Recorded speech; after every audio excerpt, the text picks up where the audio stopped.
అందరికీ నమస్తే. నేను మీ కీర్తన, జనసేన పార్టీ రాష్ట్ర అధికార ప్రతినిధి.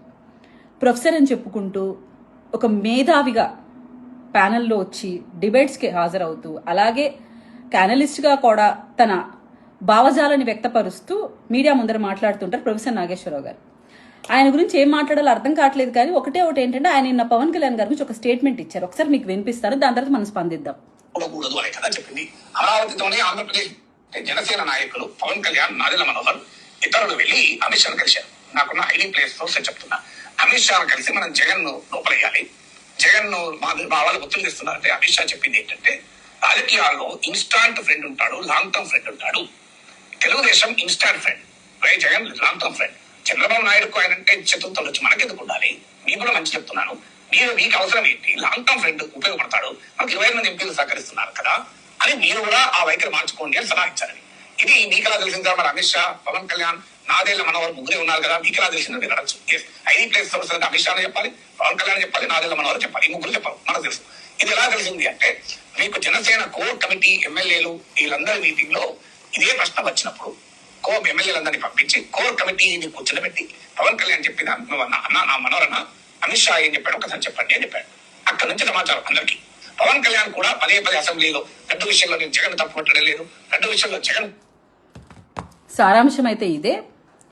నాగేశ్వరరావు గారిని సూటిగా ఒక ప్రశ్న అడగాలనుకుంటున్నారు. మీరు ఒక మేధావిగా ఉన్నారు, ఒక ప్రొఫెసర్గా ఉన్నారు.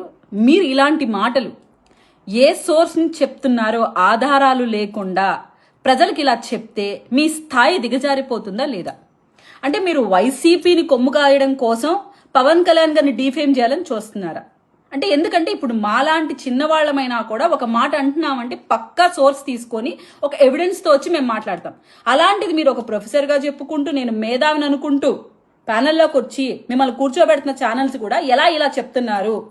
ఆ కోర్ టీం మెంబర్ ఎవరు? ఆ కోర్ టీం నుంచి మీకు వచ్చిన ఇన్ఫర్మేషన్ అని చెప్తున్నారు. సో ఎవరు మీకు చెప్పారు? దానికి ఏంటి సోర్స్? ఈరోజు నాదెళ్ల మనోహర్ గారు చెప్తున్నారు క్లియర్ గా అలాంటిది ఎక్కడా జరగలేదు, ముందు ఆయన విత్డ్రా చేసుకోవాలి, ఆయన వర్డ్స్ అంటున్నారు. ఇప్పుడు మీ జవాబు ఏంటి?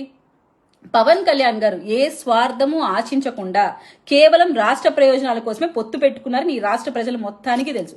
జగన్మోహన్ రెడ్డి గారు పవన్ కళ్యాణ్ గారి ఆస్తుల మీద, ఆయన income source, especially income source మీద దెబ్బతీసే ప్రయత్నం చేశారు. రాజకీయంగా ఆయన బయట రాకుండా ఉండడానికి చూసుకున్నాడు. బయట వస్తే కూడా ప్రజల్ని కలవనీయకుండా ఎన్నో ఇబ్బందులు పెట్టారు, అరెస్ట్ చేయడానికి ప్రయత్నించారు.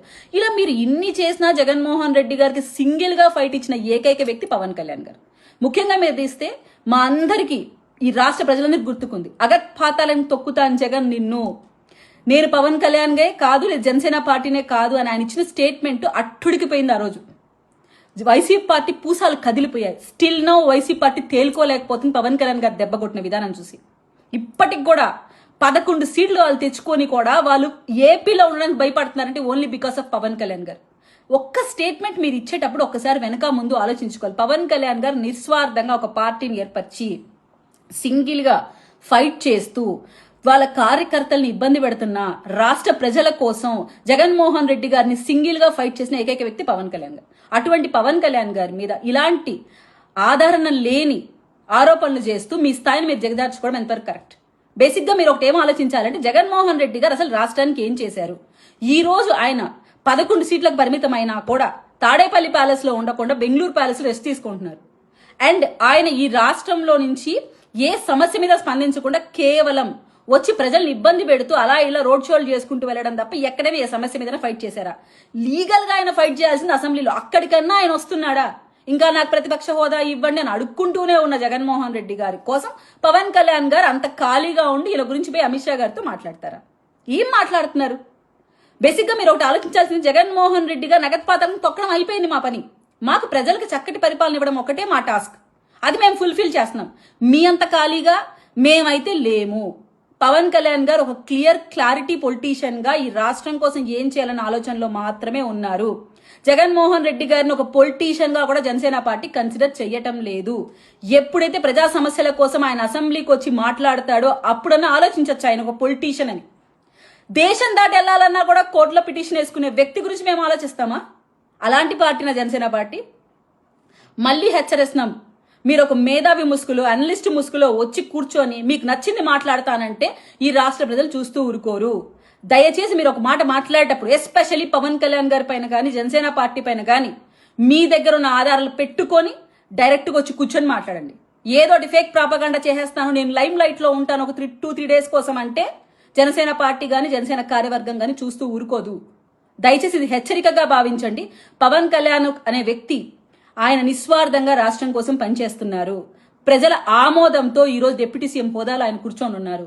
స్టిల్ నో ప్రజల కోసమే రాష్ట్రంలో అన్ని కార్యక్రమాలు ముందుంటూ తనకిచ్చిన శాఖల్ని ఈరోజు అందరూ మెచ్చుకునే స్థాయిలో పెట్టి ఉన్నారు. దాని గురించి మాట్లాడిన వీలైతే కానీ జగన్మోహన్ రెడ్డి గారి కోసం మీరు ఇండైరెక్ట్ వేలో సపోర్ట్ చేసుకుంటూ వాళ్ళ పార్టీ గూడిగం చేయడం కోసం పవన్ కళ్యాణ్ గారి పైన విషం చిమ్మకండి. జై జనసేన.